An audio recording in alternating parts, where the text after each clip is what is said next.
যখন আমার হাতে সময় থাকে না, আমি ঝটপট করে এভাবে করে তরকারিটা রান্না করে নিই। একদম অল্প সময় লাগে আর স্বাদ আসে দ্বিগুণ। এত বেশি মজার হয়। যারা ব্যাচেলর আছেন, যারা বাইরের দেশে থাকেন, তারা চাইলে কিন্তু এভাবে করে রান্না করে নিতে পারেন। আমি এখানে ৩ রকমের সবজি নিয়েছি, পটল, আলু আর দিয়েছি এখানে ১ চামচের মতো জিরা বাটা, দিয়েছি এখানে কাঁচা মরিচ বাটা, দিয়ে দিব হলুদের গুঁড়া, এবার দিয়ে দিব এখানে সামান্য পরিমাণে মরিচের গুঁড়া, দিয়ে দিচ্ছি ধনিয়া গুঁড়া, এবার দিয়ে দিব স্বাদ মতো লবণ।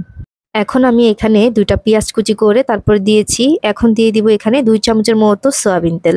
তেলটা দেওয়া হয়ে গেলে হাত দিয়ে কিন্তু মেখে নিতে হবে ভালোভাবে করে, যাতে করে মশলাটা খুব ভালোভাবে ঢুকে যায়। আর এইভাবে করে হাতে মাখিয়ে তরকারি রান্না করলে কিন্তু অনেক বেশি মজা হয়ে থাকে। তো আমি দেখেছি গ্রামে এরকম করে আমার মা রান্না করতো। তো সবাই এভাবে করেই রান্না করতো কিন্তু আগে। তরকারিগুলা যে কি পরিমাণে মজা লাগতো। তো আজকে আমি এভাবে করেই রান্না করছি। আর আমার হাতে যখন সময় থাকে না, তখন কিন্তু আমি এভাবে করেই রান্না করি। সময়টাও কম লাগে আর খেতেও বেশি মজা হয়। তো সবগুলা কিন্তু মাখানো হয়ে গেছে। এবার হচ্ছে ঢাকনা দিয়ে ঢেকে দিতে হবে আর চুলার আঁচটা কিন্তু ধরিয়ে দিতে হবে।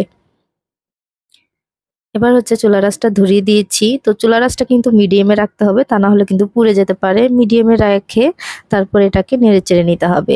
তাহলে দেখবেন আস্তে আস্তে পানি উঠে যাবে আর এটা কিন্তু আস্তে আস্তে সিদ্ধও হয়ে যাবে খুব সুন্দরভাবে। তো কাঁচামরিচ দিয়ে তরকারি রান্না করলে কিন্তু তরকারির কালারটা এরকমই আসবে। খেতে কিন্তু অসম্ভব মজার হয়। কাঁচামরিচের তরকারি যারা খান তারাই অবশ্য জানেন যে আসলে কতটা পরিমাণের মজার। তো শুকনা মরিচ আমি হালকা একটু দেই। আমি সবসময় কাঁচামরিচ দিয়েই তরকারিটা রান্নার চেষ্টা করি। এতে করে তরকারির স্বাদ কিন্তু অনেক অনেক বেশি আসে।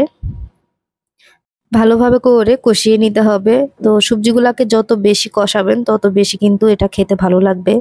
তো আমি আগেই হচ্ছে এটাকে কষিয়ে একেবারে সিদ্ধ করে নেব ভালোভাবে করে। তো সিদ্ধ হয়ে গেলে এখানে পানি দিয়ে দিব।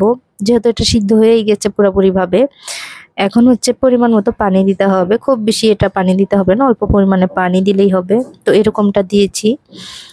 এখন হচ্ছে এইখানে ঢাকনা দিয়ে ঢেকে আরো কিছুক্ষণ এটাকে জাল করে নেব।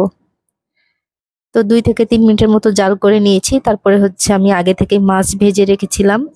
তো আমি এখানে পাঙ্গাস মাছ দিয়ে দিচ্ছি। আপনারা যে কোনো মাছই দিতে পারেন। তারপর মাছ দিয়ে একটু নেড়েচেড়ে নিচ্ছি আর ঢাকনা দিয়ে ঢেকে ৫ মিনিটের মতো রেখে দিব। ৫ মিনিট পর এটা কিন্তু খুব সুন্দরভাবে হয়ে গেছে, দেখতে পাচ্ছেন। আর এটা জাল করব না। এখন হচ্ছে এটাকে আমি নামিয়ে নেব। নামানো হয়ে গেলে ফ্রাই প্যানে আমি একটু তেল দিয়েছি। যেহেতু কাঁচা তেল দিয়ে মাখিয়ে রান্না করে নিয়েছি, সেজন্য একটু তেল দিয়ে দিব। আমি জিরা দিয়ে তেলটা গরম করে তারপর দিয়েছি। এখন হচ্ছে এভাবে করে নেড়েচেড়ে নিচ্ছি। তো এতে করে সুন্দর একটা ফ্লেভার আসে আর খেতে কিন্তু অনেক অনেক ভালো লাগে। ভালো লাগলে অবশ্যই লাইক শেয়ার করবেন। সবাই অনেক ভালো থাকবেন। আল্লাহ হাফেজ।